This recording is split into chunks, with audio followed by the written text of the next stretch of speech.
Children living with long COVID are being dismissed and ignored by the people supposed to protect and support them.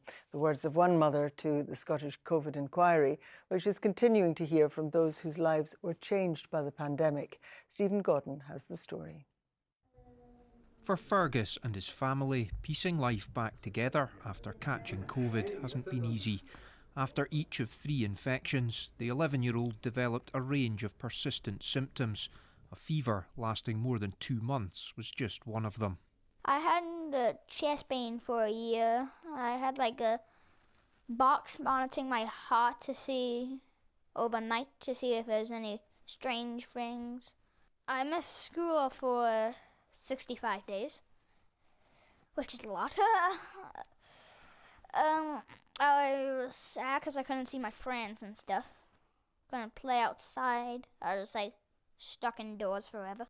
He's easing back to school and feeling better, but still suffering from involuntary tics, which is a worry for his mum.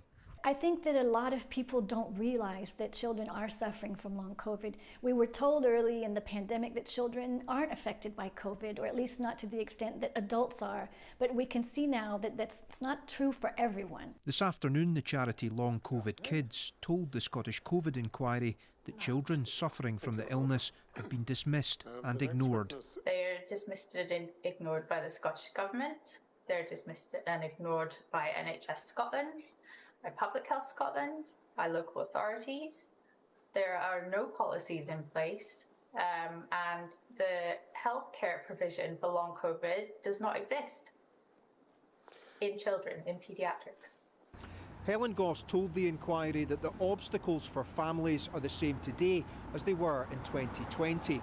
She gave her evidence remotely because she couldn't leave her daughter, who's been left using a wheelchair because of long COVID.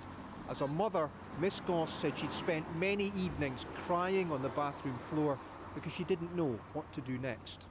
She told the inquiry that while on a webinar with Professor Jason Leach in 2021, she overheard him describe parents campaigning for stronger COVID mitigations as extremists. He sent a private response apologising for his language. And I just think it's really important to highlight that, because I think that shows potentially what the government were feeling at the time, that people who were campaigning for the health and well-being of children had extreme views. And I don't believe that. The inquiry will hear from those criticised later. Those making the case for children today were clear that more still needs to be done. Stephen Godden, reporting Scotland.